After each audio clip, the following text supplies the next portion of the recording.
Hey guys, so just finished watching Arrow season 3, episode 19, Broken Arrow. I don't know why this one is called Broken Arrow. I mean, I guess I get no, it's called Broken Arrow because it's an Arrow episode with Oliver Queen without Arrow, which we haven't had an episode like this in a very long time. I can't even think last time when I know we had those episodes without Oliver Queen pretty much in it. I mean, Oliver was kind of in it because he was dead, but he wasn't the main focus. But this was a very, very good episode. Very top. I don't know how they're like. I mean, this is getting so good right now, and I love the connection with having seen Cisco in here and that they just brought him over, and it was, oh my god, you know, it, the scenes with Oliver controlling Ray and stuff like that was so cool. I was hoping for a second there. I don't know why they didn't just do it though. Oliver was just going to put on the suit and do that. I mean, the one thing could just be that, if this guy, if this guy took out Oliver, which I don't think he would have, and then there's Oliver's, using a different costume and stuff like that. But why not just have Oliver put on the costume? I mean, it's the best, safest way to have Ray actually do it, but it was definitely pretty cool. Oh, I'd hope to see eventually, maybe probably for season 4, see him, see Oliver train Roy and stuff like that. I'd also love to see more training between him and Oliver and the Flash, but I don't think we'll see that too much. Maybe, ending in big crossovers. But I definitely want to see an Oliver training the Atom and stuff like that, the way he did Roy and stuff. And he eventually, we didn't even see anything of Laurel or Nisa in this episode. With Roy getting stabbed and then the double bluff there, and her getting stabbed, and then then there's the whole the trailer for next week's episode with the Lazarus pit. And what I don't understand so far is that we see him, yes, he's about to put on that Dark Archer costume and become, because pretty much Ra's al Ghul pretty much killed the Arrow. He didn't kill Oliver Queen, but he killed the Arrow. Or he forced him to kill the Arrow type thing. And I just definitely don't see. I mean, we see him suit up in that photo, in that suit. Or at least we don't see him fully, but we see the costume that we see we've seen in that full season of that ending Flash trailer. And the set leaks that we've seen, so we know that that's the costume, and I recognize it. But what I don't get is if he is, which it very much looks like, suggests that he's gonna take Ra's al Ghul's deal in order to be able to bring Thea back to life and stuff. But I can't wait to see if she comes back to life and stuff like that. Is she going to turn out to be some sort of Jason Todd-like character and become crazy like the Red Hood? But then Jason Todd was actually dead for a good while before he came back. So that's probably where he went crazy. So she probably won't have that if we're just going probably in a matter of hours.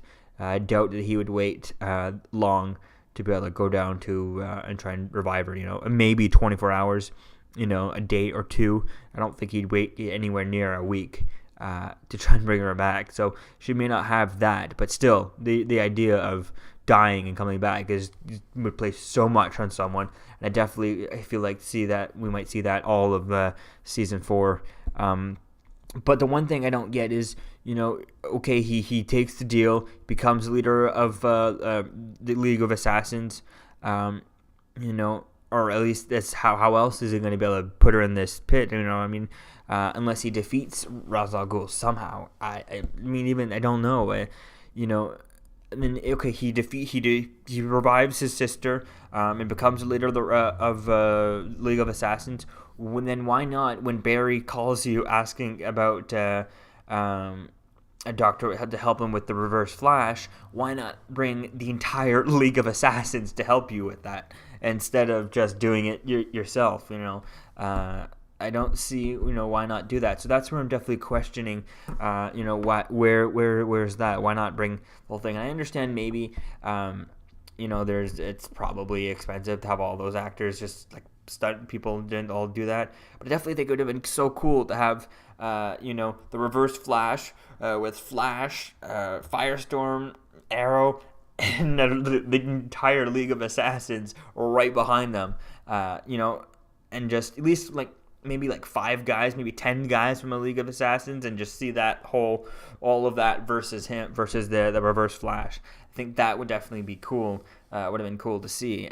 But I don't. I mean, obviously we've seen the trailers and we saw the clips, the pictures that it's not happening. So that's what I want to see, is where if he has the control of the League of Assassins, which is looking like he probably will by the time that happens. Why does he not bring the League of Assassins with him?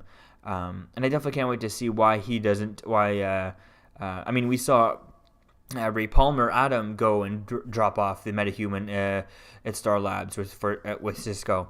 But so why not have Ray Palmer, Adam, help fight the Reverse Flash? Yes, he's not a good fighter or stuff like that, but still, at least now we know why we don't have Roy there, because he's gone off doing whatever.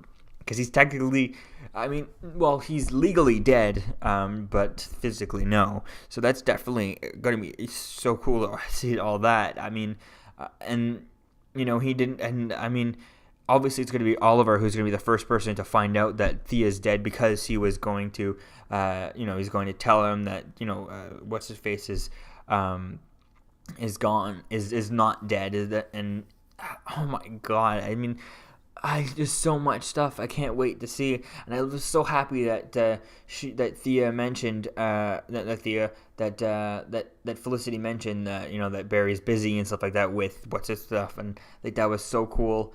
And I definitely would have liked to have Oliver been like, really? I thought he said something, but I know he was busy with his own stuff, and that's why. So I love that idea. Definitely can't wait to see where that goes. It was so cool seeing Reverse Flash, seeing Cisco in this episode, but they didn't answer the question. He asked him, Ray Palmer asked Cisco, how do they go to the bathroom and where do they have to eat and stuff like that in that thing, and then Cisco just figured out that this metahuman guy wasn't in Central City,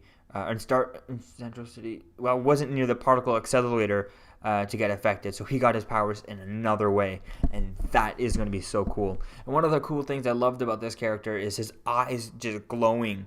It seemed really a lot like Jim Lee's Superman. Have you ever seen? Actually, I think in this storyline, if I'm not mistaken, one of the Superman. Every time Jim Lee draws Superman in the dark with the heat coming out of his eyes and stuff like that. It looked like that, just times 10. So it looked very cool. I prefer the Superman a little bit. Doesn't need to be so much as that. But then again, it was definitely pretty cool to finally have a metahuman on Arrow. So yes, 10 out of 10 for our first episode of first metahuman on Arrow. Oh my god. I can't wait for next week's episode. Peace, guys.